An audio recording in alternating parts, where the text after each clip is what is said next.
Bonjour à tous, Jérôme Poulain de la société Audace, directeur associé. Merci beaucoup de participer à ce webinaire. L'objet aujourd'hui du webinaire, c'est de parler de contenu riche. Alors en petit préambule, je voulais faire un petit rappel des activités de Audace et puis vous allez voir, c'est un petit caractère également intéressé puisque au travers de nos activités depuis 20 ans de création de modules de formation e-learning et l'expérience de nos collaborateurs, j'ai voulu reprendre cette diapo qui vous permet en fait en préambule de voir exactement tout ce qu'il ne faut pas faire dans un module de formation e-learning, c'est-à-dire avoir une densité de texte et de notions trop importante, avoir aucun visuel, aucune représentation, rien du tout qui fasse, qui donne de l'émotion. Alors qu'est-ce qu'on entend par rich content ? Alors, c'est une notion en fait assez récente qui est émergée avec la multiplicité des types de médias que l'on peut intégrer dans les modules de formation e-learning. Alors, on peut aussi lui donner une vision un peu plus large, parce que c'est valable également quand on travaille des applications ou quand on travaille des sites internet. C'est véritablement le volume d'informations que l'on va intégrer dans chaque écran et quel va être le caractère de ces informations et chaque élément possédant lui-même ses propres caractéristiques, ses propres forces. Il ne faut pas se tromper quand on va déterminer si l'on met une image, une vidéo, un son ou un texte. L'objectif, naturellement, dans ce type d'outil, c'est d'obtenir un engagement de la part de l'apprenant. Quand on dit engagement, c'est une mobilisation, en fait, de l'apprenant dans son propre apprentissage. Et également, naturellement, obtenir un bon taux de mémorisation, car sans taux de mémorisation adéquate, eh bien, effectivement, la formation risque vite de s'évaporer en quelques semaines. Il faut avoir en tête que ce qui est fondamental dans cet aspect, c'est la création de ce qu'on va appeler en fait une émotion. Pour favoriser en fait la mémorisation, il faut lui adjoindre une quantité d'émotions qui peut être de toute nature, mais qui va permettre en fait de fixer cette connaissance. Donc en fait, ce qu'il faut retenir, c'est qu'un adulte a une capacité de mémorisation instantanée qui n'est pas du tout celle naturellement d'un enfant ou d'un adolescent qui lui est un champion de l'apprentissage, puisque finalement l'apprentissage c'est son métier. Il fait ça à longueur de temps à l'école, il apprend, il mémorise un tas de choses et son cerveau est extrêmement entraîné. Chez l'adulte, qui ne va pas forcément travailler beaucoup sur cette mémorisation durant l'année. Certains suivent une formation par an, d'autres c'est une formation tous les 3 ou 5 ans. Eh bien, effectivement, c'est beaucoup plus difficile pour eux d'avoir un bon taux de mémorisation. Ce qu'il faut retenir, c'est que on peut, pour un adulte, on va dire ordinaire, il peut mémoriser un maximum d'une vingtaine d'occurrences durant sa formation. Et en quelques minutes seulement, il va en perdre la moitié. Ça veut dire que chaque module de formation e-learning devra être décomposé, subdivisé par séquences, et l'information et la connaissance qu'on y inclut devra également être subdivisée de manière à ce que, pour que la mémorisation soit acceptable, elle puisse s'opérer. Imaginez également en quelques heures ou mois ou années ce qu'il reste en fait de toutes ces notions. Eh bien, il va falloir donc les hiérarchiser de manière à extraire ce qui est véritablement fondamental de ce qui est du plus. Et finalement, est-ce qu'on veut que la personne retienne le plus ou les aspects purement fondamentaux? C'est véritablement là où, pour chaque élément d'information qu'on va intégrer dans le module, il faut avoir une véritable réflexion. Sur le long terme, très peu de choses résistent.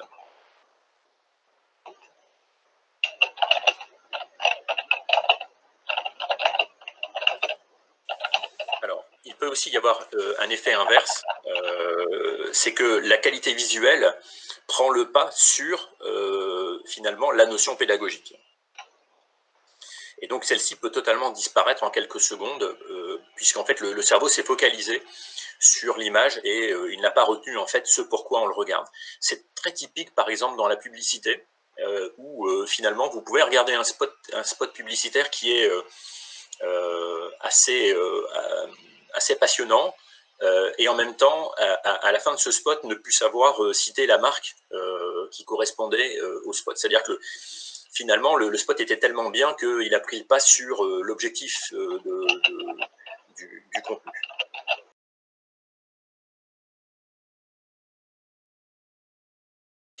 Il est également important d'avoir en tête qu'un apprenant, c'est la somme d'une expérience, c'est la somme d'une vie, et que chaque apprenant a une forme d'intelligence.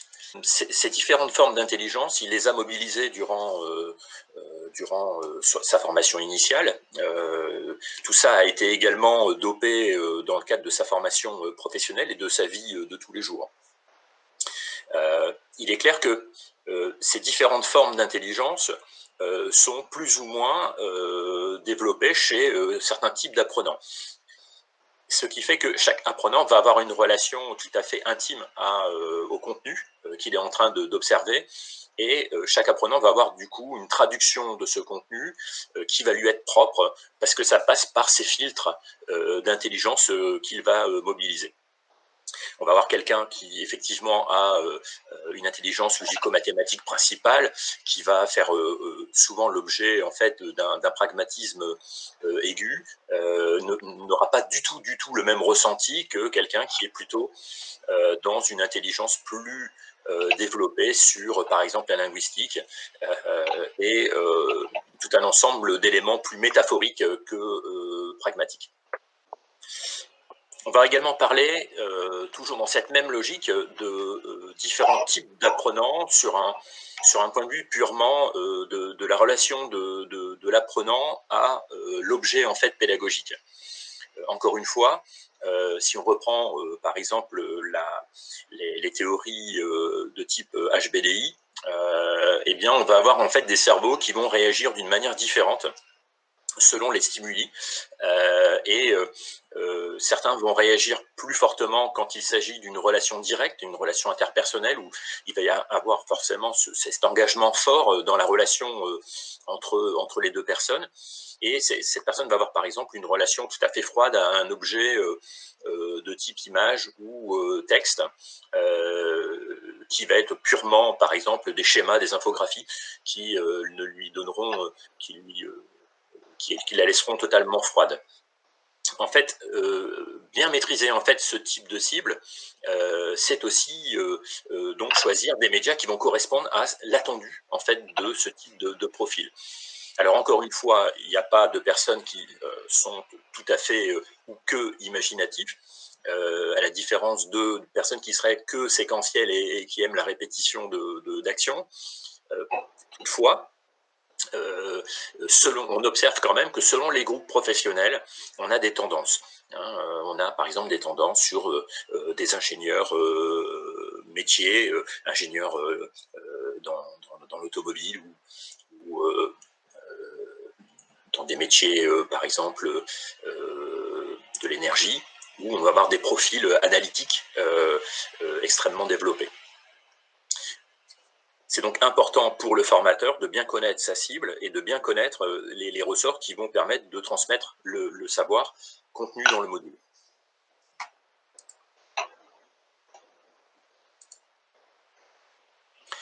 Alors, si on fait tout ça, c'est qu'effectivement, on a besoin, dans le cadre d'une formation, qu'il reste quelque chose à terme, puisque si effectivement on forme les personnes à vide, ça ne sert pas à grand chose. Alors il y a quelqu'un qu'on peut citer qui est William Glasser, qui a fait une étude sur le sujet et qui avait conclu que on retient à peu près 10% de ce qu'on lit, on retient à peu près 20% de ce que l'on entend, on retient à peu près 50% de ce qu'on lit et qu'on entend, c'est-à-dire en fait un mix entre des apports visuels et des apports auditifs. On retient à peu près 70% de ce que nous débattons. Et quand on débat, effectivement, il y a un partage d'expérience, il y a un partage d'interprétation liée au sujet.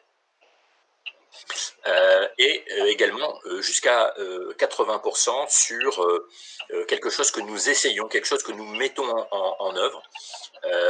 Il faut ajouter à cela naturellement toutes les expériences ces dernières années pour travailler sur des modèles pédagogiques différents, et notamment quelque chose qui marcherait très bien, qui est en fait la classe inversée.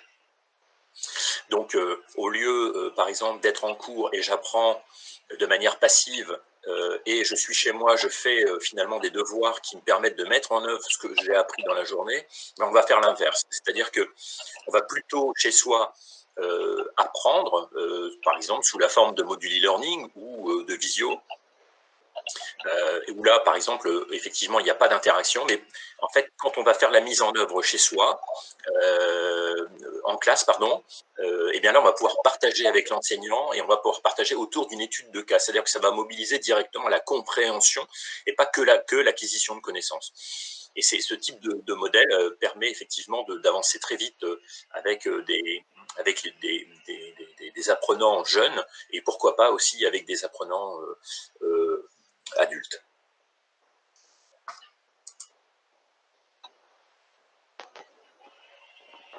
Alors, les différents types de médias, quand on parle rich content, effectivement, il s'agit d'aller chercher une forme de médiatisation qui soit pertinente par rapport à l'objet pédagogique que l'on souhaite développer. Alors, dans l'apport d'images, aujourd'hui, on peut faire appel à différents types de visuels, comme par exemple la photographie. Donc la photographie, alors excusez-moi du terme normal, hein, il n'y a pas de photographie normale, mais c'était simplement pour signifier, on va dire, la photographie la plus courante, hein, qui est en fait de simplement prendre une photo dans un service, par exemple, comme ici, par exemple, dans un service hospitalier. Toutefois, attention naturellement sur ce type de média, il faut que ça soit à la fois pertinent, il faut que l'environnement dans lequel on a pris l'image, ça soit également pertinent, qu'on ait fait attention que ici par exemple, il n'y a pas de respect des gestes barrières, hein, si c'était une photo qui devait être utilisée en ce moment. Alors même si les deux personnes ont un masque, effectivement, je ne suis pas certain que se prendre la main comme ça, c'est très compatible. Et surtout, effectivement, imaginez une photo d'un professionnel de l'industrie. Si par exemple dans la photo il lui manque son casque, il lui manque un équipement de protection individuelle, ça pourrait être en fait de vouloir mettre une photo et puis finalement ça ferait pire que bien, puisque effectivement il n'y aurait pas le minimum. Attention également au droit à l'image, puisqu'il y a une frontière qui est assez tenue entre une image qu'on peut utiliser dans le cadre de la formation et une image qu'on ne peut pas utiliser parce qu'il y aurait un caractère commercial. Je suis un établissement de santé, je prends une photo, je l'inclus dans un e-learning pour mon personnel, logiquement je vais pouvoir le faire. Si jamais par contre cet outil est vendu, c'est-à-dire sous forme de licence par exemple, à d'autres établissements, eh bien attention, il peut y avoir un droit à l'image peut s'appliquer, auquel cas il faut faire signer des documents à chaque personne prise en image pour lui demander d'accepter naturellement d'être photographié. C'est valable uniquement si on a 1, 2, 3 personnages. Si ce sont des photos de groupe, de masse, et qu'on ne reconnaît pas les personnes forcément dans le groupe, il n'y a pas besoin de faire ce type d'autorisation. Si c'est un professionnel d'un centre hospitalier et que la photo est prise dans le cadre du centre hospitalier, il est simplement en train de faire son métier, et donc là, de la même manière, il n'y aura pas besoin effectivement de faire d'autorisation non plus. Alors, pour lui mettre de la richesse, on peut aussi partir sur d'autres types de prises de vue. On peut, par exemple, faire des panoramiques 360 degrés. C'est assez facile aujourd'hui de le faire. Pourquoi? Parce qu'il y a des caméras qui permettent de faire ces vues 360. Ça peut avoir un intérêt. Attention que le média que vous utilisez, encore une fois, ne soit pas... finalement, ne fasse pas le module, entre guillemets. Hein. C'est-à-dire qu'on ne le fait pas pour le plaisir, on le fait parce qu'il y a un réel but, et le but de voir une image en 360, ça peut être intéressant dans le cadre où je dois, par exemple, visualiser tous les dangers qui m'entourent, et donc je vois avec cette image autour de moi, à 360 degrés, on me demande de repérer, par exemple, les risques présents sur le chantier. Hein, donc là, ça peut prendre tout son sens. On peut également utiliser la 3D, par exemple un objet et cet objet pouvoir le manipuler, le faire tourner pour voir par exemple les différentes faces de l'objet, également éventuellement ouvrir des capots pour voir à l'intérieur, etc. Donc là, c'est l'apport de la 3D qui peut être intéressant et ce type de visualisation peut se faire assez facilement aujourd'hui via des applications libres du commerce.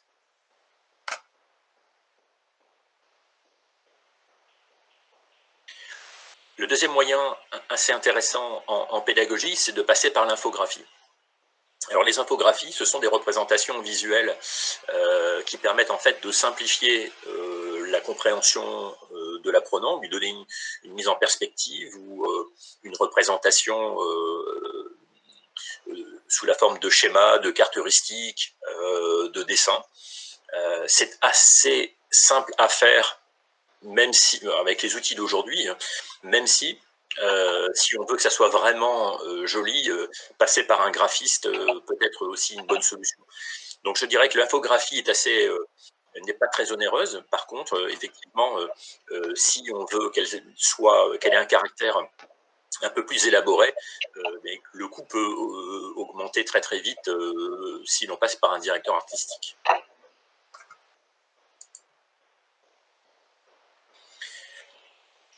Une autre forme de médias, ce sont les illustrations de type illustration 2D. Alors l'illustration 2D est intéressante parce que elle va permettre par exemple de créer du décalage par exemple dans la scénarisation d'un module. Alors ici par exemple c'est une image qui vient d'un module que nous avons développé pour la Banque de France, où en fait chaque apprenant devient en fait une sorte de chevalier qui doit protéger les données que la Banque de France protège, nos données personnelles bancaires. Et l'apprenant va devoir en fait déjouer tous les pièges des agresseurs qui viennent essayer de prendre ces données pour en faire un mauvais usage. Donc il y a toute une série, naturellement c'est scénarisé, et en fait on a créé un univers 2D de ce type-là. Vous voyez que tout se décline dans le même style, et même l'interface et les outils de navigation de l'interface.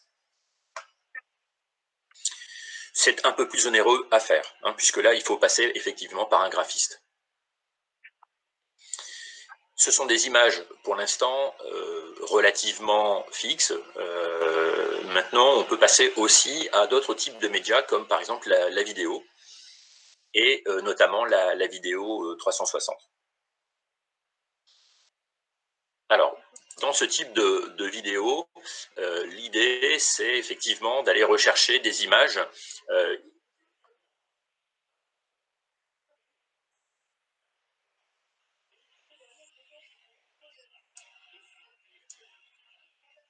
voilà, vous voyez, en fait, on peut, sur une image, plutôt que d'avoir une image fixe, on peut avoir des images, effectivement, que l'apprenant peut guider au travers d'une petite interface. Voilà, donc exactement comme tout à l'heure, quand il s'agissait d'images 360, effectivement, ça a un véritable intérêt pour donner, par exemple, des perspectives. Mais attention, ça n'est pas non plus la panacée, tout en sachant que effectivement ce type de capture d'image sont assez ogres en ressources, et notamment en ressources de bande passante. Donc attention que si on utilise ce type de média, les capacités de son réseau soient compatibles. Alors la vidéo aujourd'hui, c'est assez facile d'en faire. Avec son smartphone, la qualité des smartphones est largement suffisante aujourd'hui pour filmer simplement des interviews, filmer une petite scène en extérieur, filmer un geste technique. Peut-être utiliser un pied quand même pour éviter d'avoir des choses qui bougent trop, mais je dirais que c'est véritablement un média à privilégier dans les usages internes, notamment quand vous réalisez vos modules vous-même, puisque c'est à la fois riche, c'est très immersif, et en même temps c'est pas très compliqué à utiliser.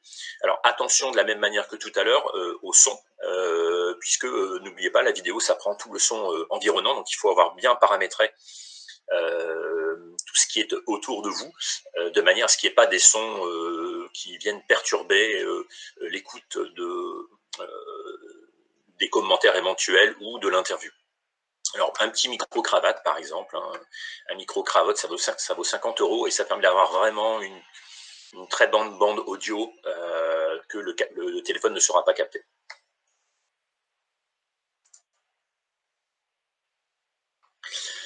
L'autre type de 3D peuvent être également des 3D animés qu'on vient intégrer en fait dans des modules qui permettent par exemple de faire des représentations ici sur les TMS pour visualiser en fait le mouvement d'un muscle, le mouvement des tendons, etc. etc.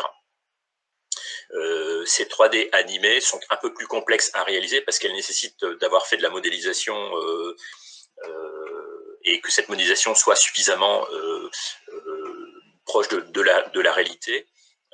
Toutefois, il y a différents logiciels qui permettent de faire des captures d'écran sur des choses assez simples. Hein. On peut citer par exemple Plotagon, hein, qui est une sorte d'application qui vient compléter Storyline et qui permet en fait d'avoir des personnages animés en 3D, qui permet aussi de faire des petites animations sur la base d'objets 3D.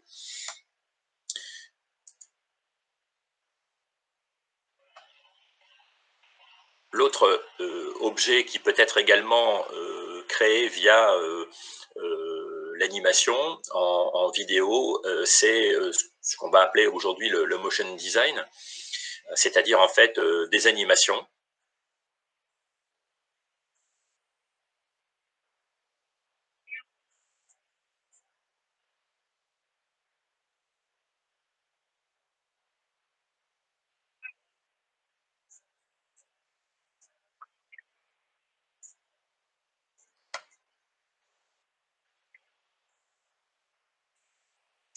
Voilà, simplement c'était pour l'exemple. Donc ce sont des petits motion design qui vont effectivement permettre d'expliquer un processus par exemple de manière très visuelle et donc obtenir un meilleur taux de mémorisation que si nous avions simplement un schéma avec du texte. Alors, si on parle de rich content, moi je ne le conçois pas sans le son. C'est-à-dire que les images, c'est une chose, mais des images sans le son, c'est quand même moins bien, beaucoup, beaucoup moins bien. Alors, qu'est-ce qu'on entend par le son? Alors, le son, c'est quelque chose d'extrêmement varié. Dans les notions de son, on va avoir naturellement la voix, hein, les voix off qui viennent commenter les modules. Alors, on peut avoir différents types. Là, on va écouter par exemple deux types de voix. Une voix de synthèse qui est relativement peu chère pour intégrer dans des modules, mais qui n'est pas extrêmement qualitative.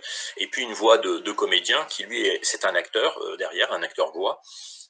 Et lui, en fait, il a cette capacité, en fait, d'interpréter le texte et de lui donner véritablement des intonations, une profondeur et parfois aussi une tessiture qui va permettre de mieux faire passer certaines notions d'insistance sur des mots en lançant des mots, chose que effectivement la voix de synthèse ne saura pas faire. C'est aussi le son lié à l'environnement. Hein, la prise de son de l'environnement, on a vu tout à l'heure que si par exemple j'explique quelque chose qui se passe dans un environnement industriel, il peut être intéressant d'entendre le son de la machine réelle derrière pour avoir véritablement cette immersion au sein du service. Pareil dans la santé, hein. Il y a tout un ensemble de bruits, de bips qui vont correspondre à des matériels et sans ces sons, en fait, on n'est pas vraiment dans l'immersion. C'est également la musique. Il peut y avoir parfois des musiques qui accompagnent en fait le module ou à certains moments du module. On peut ajouter aussi tout un ensemble de choses comme des bruitages qui vont permettre aussi d'ajouter à l'émotion. Hein, toujours cette idée d'ajouter de l'émotion. Et pour aller jusqu'à ce qu'on appelle du son binaural ou son spatialisé. Alors imaginez, c'est surtout utilisé par exemple dans la réalité virtuelle. Imaginez que vous êtes devant une voie et en fait vous entendez le train arriver de la gauche, il va passer devant vous et le son va partir vers la droite. C'est ce qu'on appelle un son spatialisé. Donc il y a vraiment l'idée d'ajouter une dynamique du son dans l'écoute que vous êtes en train de faire. Alors c'est très intéressant, notamment dans le cadre de la réalité virtuelle, quand il s'agit de faire de la simulation sur des problématiques de risque, par exemple, avec différents sons de bruitage qui vont venir perturber en fait la lecture auditive de l'apprenant et ce qui permet d'expliquer la survenue de certains incidents. Alors on écoute par exemple...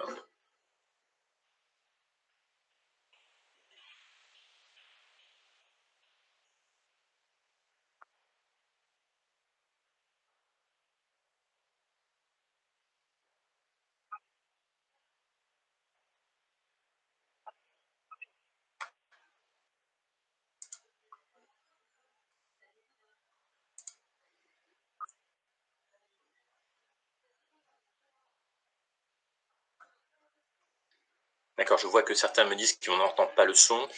Alors c'est certainement lié au fait que le son se joue dans la fenêtre du PowerPoint.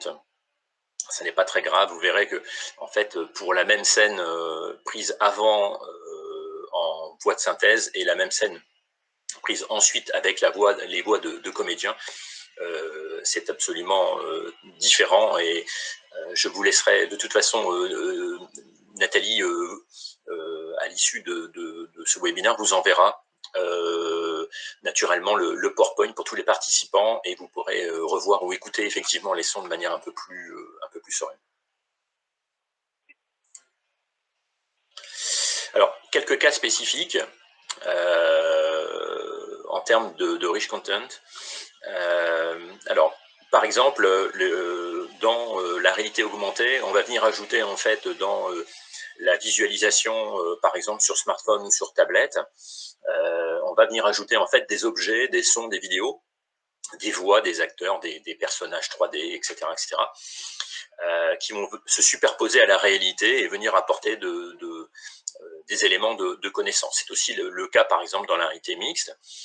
Vous connaissez tous les lunettes Microsoft HoloLens, qui permettent effectivement de faire aussi ce type de travail et d'aller, par exemple, on voit ici un moteur apparaître et en fait, on va devoir diagnostiquer des pannes et on est accompagné au fur et à mesure. C'est-à-dire que là, en fait, la connaissance qui est en fait sous la forme de ce rich content apparaîtra au fur et à mesure du besoin en fait de l'apprenant. C'est une autre forme de pédagogie, c'est-à-dire qu'on ne va pas forcément apporter la connaissance avant de faire, on va apporter la connaissance au fur et à mesure de l'action. Également, un autre type de média qui a encore aussi son caractère original et qui permet de vraiment maintenir l'attention, c'est ce qu'on appelle des tablettes holographiques. On en voit une ici en bas. Et en fait, ce qui permet, par exemple, quand on travaille sur l'anatomie, de faire apparaître en fait tous les organes d'un corps humain entre soi et la tablette en 3D. Et vous pouvez les manipuler via un stylet, vous pouvez les retourner, enlever des parties, obtenir des informations sur chaque organe. Donc ça, c'est des tables en fait qui sont en vente, sont des produits finis en fait. Hein. Donc nous avons équipé par exemple certains ici de la Croix-Rouge avec ces équipements-là. Et ça plaît beaucoup aux étudiants. Autre cas spécifique, la réalité virtuelle. Donc dans la réalité virtuelle, en fait, on va chercher à faire de la représentation 3D le plus précis possible, puisque là, ce qu'on va rechercher, c'est l'immersion. On va voir ici un exemple. Je vais peut-être accélérer un petit peu le mouvement. Voilà. Donc en fait, ici, en fait, c'est un simulateur qui permet en fait de faire de la conduite de chariot de type catégorie 3 ou catégorie 5. Vous êtes vraiment en immersion, en réalité virtuelle. Vous conduisez le chariot, vous avez des missions qui apparaissent, comme en production réelle, et puis vous allez devoir piloter le chariot. Donc là, en fait, la réalité virtuelle a un véritable intérêt en termes de rich content, c'est véritablement de reproduire la réalité, mais en plus de reproduire la réalité, de pouvoir déclencher notamment, par exemple, des situations incidentogènes. Donc il va y avoir des piétons, il va y avoir d'autres chariots, hein, donc on fait de la coactivité. Et il va y avoir également des pièges qui vont être intégrés dans ce type de médias qui permettent de vivre une situation critique, et surtout, c'est pas tant important de vivre la situation critique que de bien mettre en œuvre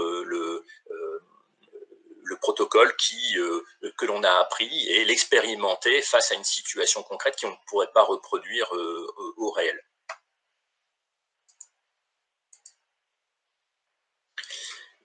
On va parler juste un petit peu de prérequis. Donc, dans les prérequis, on a naturellement, sur les rich content, on a naturellement la charte graphique. La charte graphique, vous savez, c'est un document dans lequel on va répertorier tous les codes visuels de l'entreprise. Ces codes visuels, ça va être à la fois un logotype, mais aussi des icônes, des couleurs, des types de typographie, ce qu'on a le droit de faire, pas le droit de faire, comment on peut présenter un visuel. Donc il est fondamental de toujours s'appuyer sur la charte graphique pour que l'outil que l'on crée, même si c'est un outil de formation, il doit s'intégrer de la même manière à la communication globale de l'établissement ou de l'entreprise. Et donc il va falloir naturellement obtenir cette charte. Donc ça, généralement, vous pouvez l'obtenir auprès de votre service communication. Un autre élément qu'on connaît moins bien, c'est ce qu'on appelle la charte éditoriale.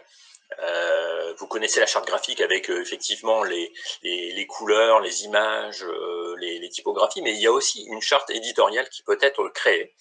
Donc la charte éditoriale, son objectif, c'est que il y ait une communication textuelle, une communication rédactionnelle qui soit homogène, cohérente sur l'ensemble des activités d'une entreprise ou d'un groupe. Alors on va beaucoup travailler sur la production des contenus textes qui sont un élément comme un autre en termes de content, et simplifier naturellement afin de simplifier la lecture des différents documents et également modules de formation. Alors on va travailler sur cette charte éditoriale sur la sémantique. Donc il va y avoir des univers textuels qu'on va pouvoir travailler et d'autres qu'il va falloir éviter. On va également travailler sur le verbatim pour avoir une cohérence globale. On va travailler aussi sur des mots-clés. Donc si jamais vos outils ont vocation aussi à être référencés sur des moteurs de recherche, par exemple, on va travailler ce qu'on appelle le SEO, qui est en fait des techniques qui permettent en fait d'améliorer le référencement auprès des algorithmes de type des moteurs sur Internet. Et donc on va travailler par exemple de la répétition de mots-clés. Certains mots vont être répétés volontairement parce qu'en fait, il faut une certaine densité de mots-clés, de mots identiques qui sont les mots que l'on va saisir dans le moteur pour que vos contenus remontent plus facilement. Et donc, en fait, on travaille dans cette charte éditoriale pour favoriser en fait la remontée de votre contenu dans les moteurs, par exemple. On va aussi, par exemple, créer des liens hypertextes et on va beaucoup travailler également sur la compatibilité entre le rédactionnel qui est fait et le type d'apprenant. Encore une fois, on s'adapte à l'apprenant. Si, par exemple, moi, je vous dis les effets du climat sur Quercus alba, si vous n'êtes pas botaniste ou amateur de plantes, ça ne va rien vous dire. Alors que Quercus alba, c'est juste en fait le chêne blanc. Vous voyez, et en fait, par exemple, on voit beaucoup de rédactionnels dans des modules de formation e-learning où les contenus n'ont pas été adaptés à la cible, ne sont pas adaptés aux apprenants qui lisent le contenu, avec du vocabulaire qui n'est pas du tout dans des choses qu'ils ont acquis déjà au préalable. Et donc, ça va perturber la lecture. Il faut donc que toujours le contenu texte soit lui aussi adapté. Alors après, dans la charte éditoriale, il y a aussi quelques aspects purement qualité rédactionnelle, donc des phrases courtes, par exemple des listes à puces vont être favorisées dans certains types de modules et complètement interdits dans d'autres. On va favoriser par exemple de montrer par l'image et le texte ne doit pas dire la même chose que l'image. Parce que le texte doit venir compléter l'image et non pas faire une redondance. Voilà, le genre de choses qu'on va trouver dans les chartes éditoriales. Un petit zoom aussi sur l'UI design. Il s'agit en fait de travailler sur l'interface utilisateur de manière à ce qu'il ait la meilleure expérience possible. Il y a des grands concepts qu'on va retrouver dans l'UI design et notamment des concepts à la fois de confort pour l'apprenant, mais aussi des concepts qui sont liés par exemple à la qualité visuelle produite, l'esthétique de l'interface, la facilité à trouver les menus, les facilités à trouver par exemple le bouton suivant, l'accès par exemple à un lexique, une aide, ou par exemple également dans le design on va aussi prendre en considération la cible apprenante.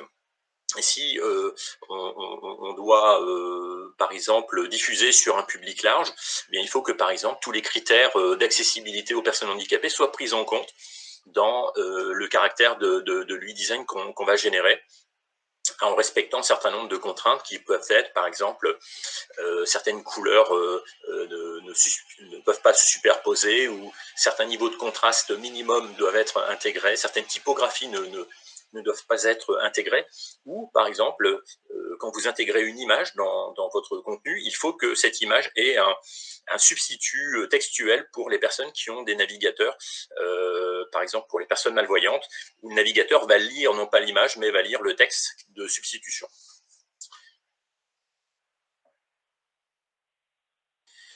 Alors pour finir sur cette présentation, il me semblait important de rappeler que tous les contenus riches sont produits par des professionnels, que pour faire ça, la photographie, la réalisation, la captation d'images, effectivement, un photographe, c'est tout de même plus favorable pour obtenir une belle image bien cadrée avec une vraie intention et une bonne lumière, par exemple, que faire la photo soi-même. Après, bien naturellement, d'autres problématiques, notamment de budget, entrent en compte. Parfois, on va faire toutes les photos soi-même, mais se former un petit peu à la préparation d'une photographie, ça peut quand même améliorer beaucoup la qualité visuelle des modules.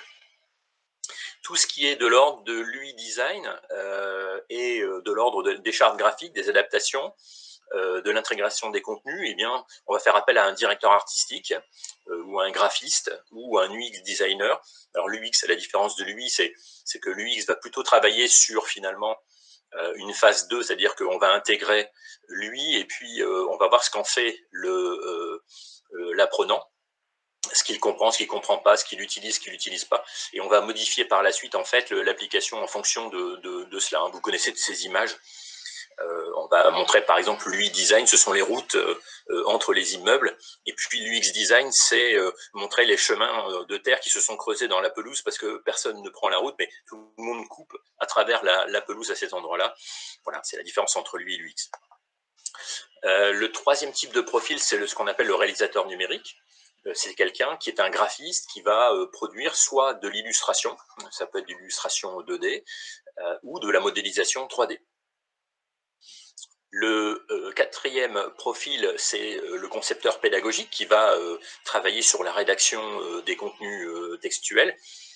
Attention, quand on est professionnel dans un domaine, faire relire son texte par un concepteur pédagogique, ça peut avoir vraiment son intérêt.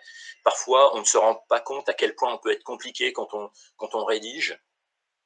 Et surtout si on est un professionnel, on a souvent envie d'en mettre trop, et ce qui fait que, comme on l'a vu au tout début, l'apprenant n'étant pas capable de tout mémoriser, et bien finalement il va peut-être mémoriser des choses qui sont totalement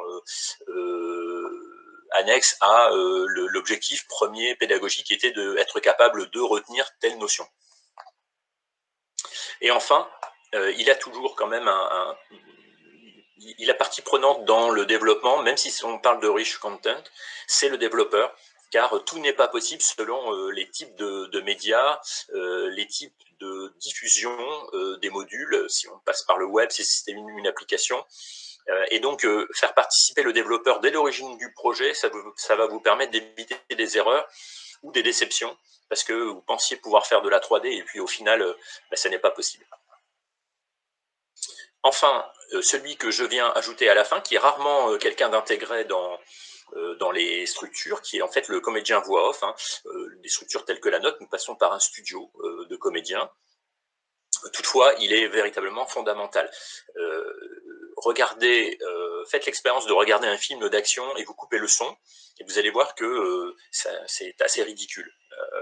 Sans le son, sans effectivement l'émotion qui est générée par ce son, sans l'émotion qui est générée par la voix, l'image elle-même n'est pas suffisante. Alors, on a fait quand même un petit tour d'horizon, parce que je me suis dit, si je parle de différents types de médias, ça pourrait être intéressant de voir ce que ça coûte, que vous ayez quelques notions. Alors, si on parle de photographie, un reportage aujourd'hui par un photographe, c'est entre 1000 et 1500 € jour. Donc, naturellement, selon le volume d'images à faire, ça peut être une demi-journée ou une journée complète, voire des reportages sur plusieurs jours. Toutefois, ça ne s'improvise pas. Il faut vraiment avoir tout préparé en amont. Quand le photographe vient, il a en fait des images à faire, donc il faut avoir sélectionné les lieux, les personnes, que le matériel soit préparé en amont, etc., pour qu'il n'y ait pas de temps perdu à chercher qui va être sur l'image. Ah ben non, moi je veux pas, etc. Ce qui est très classique quand on fait des reportages pour illustrer des modules de formation e-learning. Tout doit être préparé en amont de manière à ce que le photographe fasse le maximum d'images dans sa journée. Le directeur artistique, globalement, c'est à peu près 700 € au jour pour un DA. Ça peut monter un petit peu plus dans certaines structures. Tout dépend de l'expérience du DA. Ce qu'il faut retenir, c'est qu'une DA se prend en moyenne une journée à 3 jours pour être créée, selon le niveau de difficulté des projets. Le réalisateur numérique, qui est un petit peu moins cher généralement, qui est plutôt un illustrateur ou un modéliste 3D, mais on est plutôt sur du 600 € au jour. Là, par contre, son temps de travail, quand par exemple on doit faire un motion design, ça peut durer 3 à 10 jours. Alors, effectivement, les budgets peuvent vite s'envoler, tout dépend le média qu'on va intégrer. Il faut que le choix des médias, des contents qu'on va intégrer soit compatible avec le budget qui est prévu pour le module. Le concepteur pédagogique, de la même manière, c'est à peu près du 600 € au jour. Et donc, il vaut mieux le faire travailler en amont et puis en relecture et en peut-être un lissage des textes à la fin. On a les autres profils, un développeur par exemple également, c'est à peu près le même tarif. Et enfin, si vous voulez faire de la voix off par un comédien et non pas par de la voix de synthèse, il faudra investir environ 1200 € la journée d'enregistrement, ce qui représente à peu près 3000 mots. L'avantage, c'est que les studios vous fournissent les fichiers son déjà découpés et vous n'avez plus qu'à les réintégrer dans les modules. Voilà, donc si on voulait faire une petite map en prenant le caractère économique ou onéreux, les caractères simples ou complexes à créer, mais voilà un peu comment ça se positionnerait. Les éléments effectivement les plus onéreux sont et les plus complexes, la réalité mixte, la réalité virtuelle, la vidéo 3D, et puis naturellement les plus économiques et les plus simples, simplement l'image, la photographie et l'illustration. Voilà qui clôt en fait ce petit webinaire. Je suis à votre écoute si vous avez effectivement des questions par rapport à ça. Alors la question, comment intégrer l'évaluation du e-learning dans le e-learning? Alors Angel, j'imagine que vous souhaitez parler effectivement de l'évaluation de la qualité du e-learning, ou est-ce que vous souhaitez parler de l'évaluation de l'apprenant? Les deux, très bien. Alors, va se poser déjà une première question, c'est est-ce que le module est diffusé via une plateforme de formation de type LMS, puisqu'en fait ce type de plateforme est normé, et via la norme SCORM, en fait, on peut remonter quelques données dans la plateforme, mais la plupart du temps, il s'agit simplement de remonter une évaluation plutôt sommative de l'apprenant, sous la forme, en fait, par exemple, d'un quiz qui est intégré au module. Donc, on peut généralement remonter le temps de formation et une note. Ça, c'est ce qu'on peut remonter généralement dans une plateforme classique. Si on sort de l'univers des plateformes classiques, on peut effectivement remonter des choses beaucoup plus qualitatives. Et notamment la qualité ressentie par l'apprenant, la qualité de sa formation. J'ai une expérience, par exemple, chez Sodexo, où ils avaient choisi, justement, ne pouvant remonter, en fait, la donnée qualitative, ils avaient choisi de ne pas utiliser la remontée du score du quiz final, mais plutôt d'utiliser le quiz final comme une évaluation qualitative de la formation, et donc la note qui remontait était la note ressentie par l'apprenant de sa propre formation. Bon, c'était une façon de détourner, en fait, l'usage de la plateforme.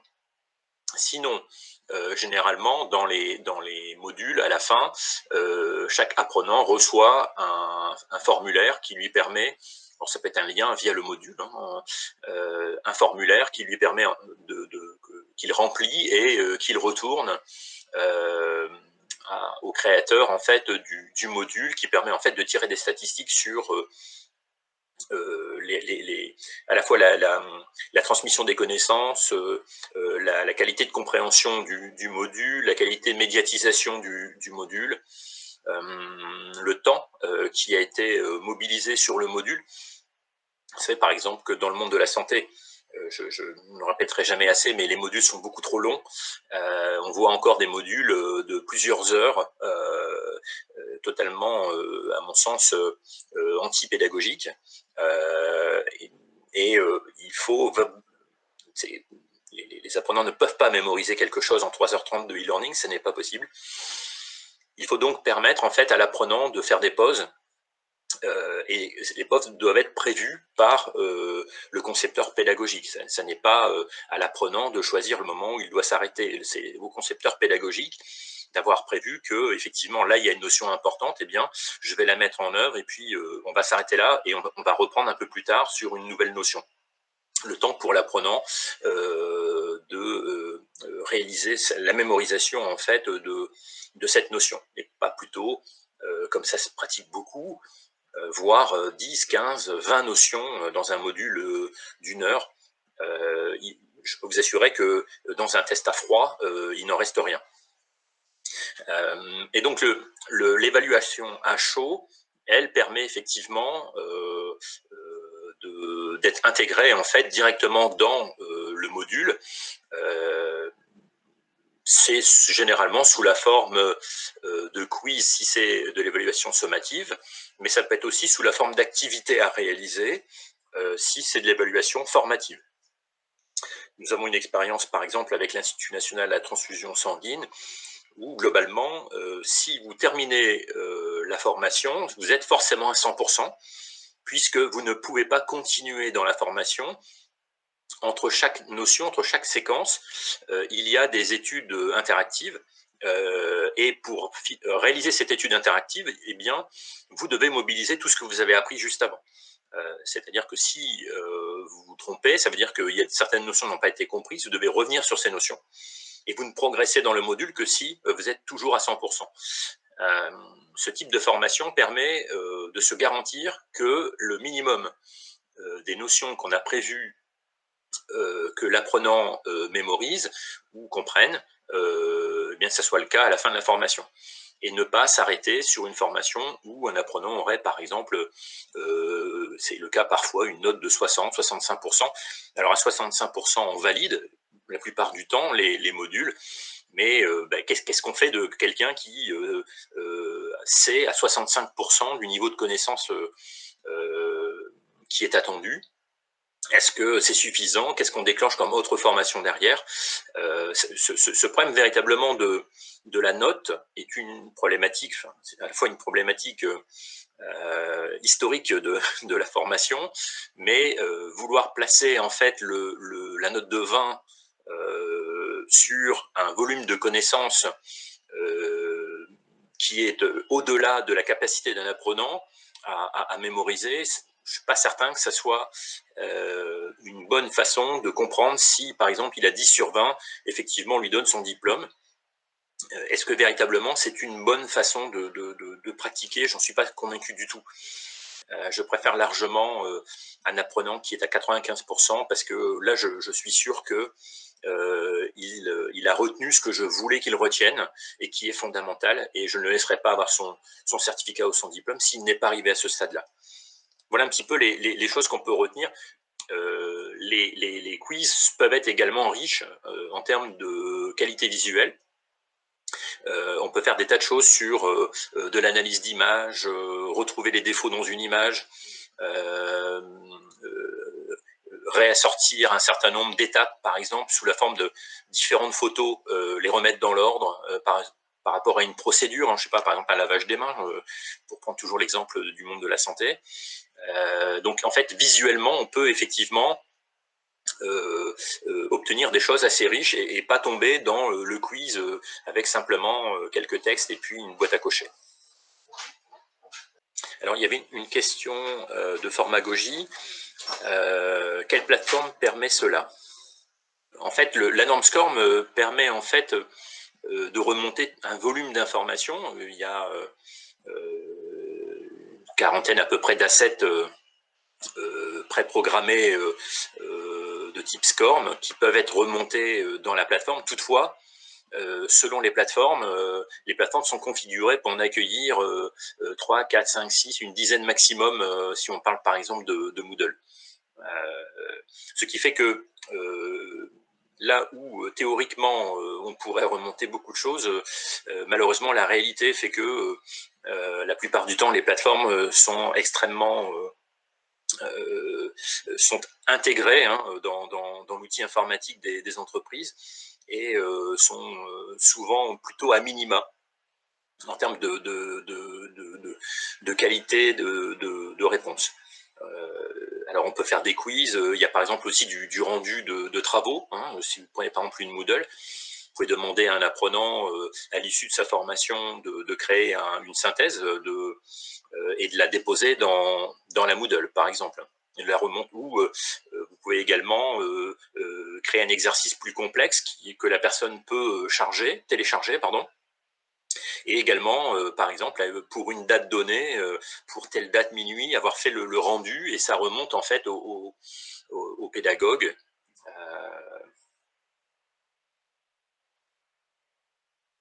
Non, en fait, la majorité des plateformes telles que vous les connaissez ne remontent que quelques informations SCORM directement dans la plateforme. Après, c'est du développement. Mais la plupart du temps, dans les entreprises, le choix n'est pas fait de remonter plus d'informations. Théoriquement, oui, on pourrait remonter un certain volume d'assets, mais dans les faits, par exemple, si je parlais de la plateforme Sodexo de tout à l'heure, bien dans cette plateforme, qui est l'une des plus connues hein, sur le marché, qui est Moz. Hein, donc, eh bien, chez eux, la plateforme est configurée avec 2 types d'assets qu'on peut remonter, c'est tout. Voilà. Donc, c'est pas forcément la compétence de la plateforme qui est remise en cause, même si la plupart du temps, elles ne sont pas toutes totalement SCORM compliantes, mais c'est plutôt la manière dont elles sont déployées dans les entreprises, où ça a un coût hein, de déployer différentes fonctionnalités. Et donc les entreprises peuvent effectivement considérer que ce coût n'est pas justifié par rapport à l'investissement que ça représente. On peut tout faire dans l'absolu, hein. Après, c'est souvent le budget qui guide la relation entre l'expert et l'acheteur. Mais par exemple, on peut parler aussi par exemple des serious games, où durant en fait la scénarisation du serious game, on va plutôt travailler sur de l'évaluation formative. Hein, encore une fois, on va mobiliser les compétences de la personne pour réaliser quelque chose. Le simple fait qu'il ait terminé son serious game démontre qu'il a été capable de mobiliser la connaissance au bon moment, de comprendre les problématiques qui lui étaient posées, et de résoudre un certain nombre de problématiques, d'énigmes, notamment par exemple de plus en plus le format actuel très en vogue, c'est l'escape game. Donc on va rechercher à résoudre un certain nombre d'énigmes qui vont permettre de débloquer, pour faire simple, par exemple des clés, hein, c'est le Fort Boyard finalement remis en serious game. Et à la fin, en fait, vous pouvez vous échapper ou accéder à quelque chose, un trésor, ou peu importe. Chez Audace, on va beaucoup privilégier l'évaluation formative. Je pense qu'on réalisera un autre webinaire bientôt sur les différentes formes pédagogiques dans les modules de formation, pour parler un peu pédagogie inductive, classe inversée, enfin, toutes ces formes de pédagogie peuvent être adaptées sous la forme de modules de formation, e-learning ou serious game, et ont un véritable réel intérêt sur le public adulte, qui souvent est assez loin à oublier, est assez loin de la formation traditionnelle transmissive que tout le monde connaît, et qui, à mon sens, n'a pas beaucoup d'intérêt. Voilà, n'hésitez pas à nous questionner, n'hésitez pas à nous consulter, ça sera avec plaisir.